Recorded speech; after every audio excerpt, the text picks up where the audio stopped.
कि 12 साल से कम की बच्ची के साथ किया गया कोई छेड़छाड़ सीधे 2 महीना के अंदर फांसी के तख्ते पे।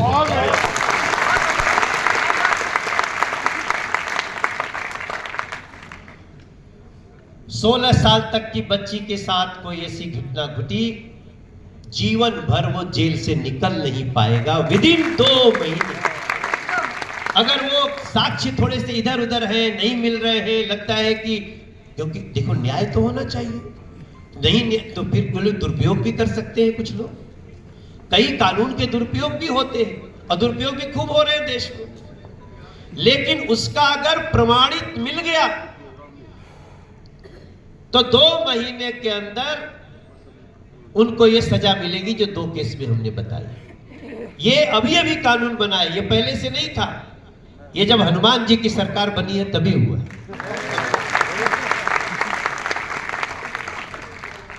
बहरहाल हम ये नहीं कहते कि राष्ट्रीय हनुमान दल किसी एक ही विचारधारा की पार्टी की सोच में चलेगा, बिल्कुल नहीं।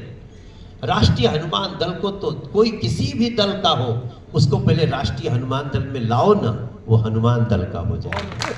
हमको तो उनको हनुमान दल का बनाना। और मैं सच बताऊं आपको, मैं किसी ऐसी सोच से नहीं जुड़ा। मैं सोचा कि ये पहले तो इनका चेहरा देखा, मैं बोला ये महात्मा किधर से आए भाई। और जब बतियाए तो लगा प्यारा कोई छोटा भाई मिला है, ऐसा मुझे लगा। लेकिन वेशभूषा ऐसी थी कि मैं देखते ही झुक जाता हूं, क्योंकि हम तो हमारी मां ने यही सिखाया है। हमारी मां सीता तो ब्राह्मण वेश में रावण को देखी तो झुक गई। ये हमारी पुरानी आदत है। हम इतना सम्मान करते हैं, इतना सम्मान करते हैं कि कई बार हम समझ ही नहीं पाते कि किसके कहने के बाद हमें कदम उठाना है। इसलिए राष्ट्रीय हनुमान दल को यह भी प्रयास करना पड़ेगा कि आइए अपने बच्चों को समझाते हैं। पहले हमारे बच्चे समझ जाएंगे ना, तो बहुत सारी समस्या का निदान तो वही हो जाएगा। केवल जागरूक करना है, जागे रहना है। इसके लिए मैं कई तरह से लोगों को बात करता हूं और मेरे जीवन का उद्देश्य है। तो जब इनको देखे और राष्ट्रीय हनुमान दल की बात किया, माथे पे तिलक, हम कहे ठीक है, मुझे तो लोग जानते हैं, मैं सिनेमा में से आया हूं, लेकिन अंदर से बस दिखाने के लिए नहीं है इतना, बाकी अंदर से सब वही है। तो मैंने अभी एक गीत बनाया, अभी तैयार किया, 11-12 दिन हुआ। और ये गाना भी तब बनाया जब राष्ट्रीय हनुमान दल काम करने लगा। रोज मैं देख रहा हूं, तरुण जी को सुन रहा हूं, महाराज जी को सुन रहा हूं, हरिओम भाई महाराज जी को सुन रहा हूं, अलग अलग अपने जिला अध्यक्ष लोगों से बात करते रहता। आजकल तो कहीं जाता हो ना तो कोई मिल जाता है राष्ट्रीय हनुमान दल, ऐसे छाती करके आते हैं। तो 1 सेकंड के लिए तो रुकना ही पड़ता है। तो मैंने एक गीत बनाया इसी भाव में, और वो गीत का भाव है कि सत्य सनातन की धारा को और जगाना होगा,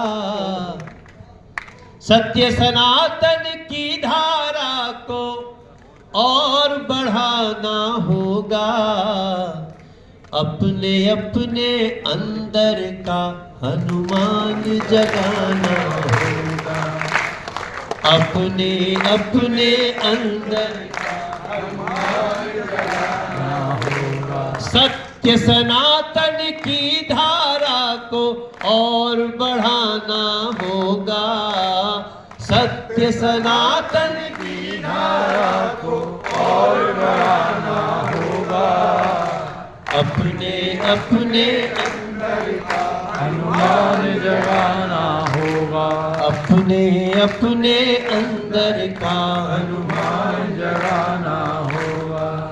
हो फिर से शिवा, फिर से प्रताप शिवा जैसा बल शौर्य दिखाना होगा, अपने अपने अंदर हनुमान जगाना होगा। तो मैं ये बातें लिख रहा हूं, उसमें हमने एक लाइन भी लिखी है, एक लाइन बड़ी अच्छी लिखी है कि धर्म ध्वजा फहराने को रण क्षेत्र सजाने पड़ते हैं, कभी शास्त्र उठाने पड़ते हैं, कभी शस्त्र उठाने पड़ते हैं, कभी शस्त्र उठाने पड़ते हैं। धर्म ध्वजा लहराने को रण क्षेत्र सजाने पड़ते हैं, कभी शास्त्र उठाने पड़ते हैं, कभी शस्त्र उठाने पड़ते हैं। राष्ट्रीय हनुमान दल को तैयार रहना चाहिए, लेकिन अनुशासन के साथ। हमारा किसी भी संस्था की सफलता किसमें है? अंत में जाके अनुशासन पे आए। वैसे भी हम पुराने समय से, तो ये गाना जरा से एक बार लगाओ, आप अब लगाओ उसको, मैं आपको उस गाने को सुनाता हूं, एक बार सुनाए।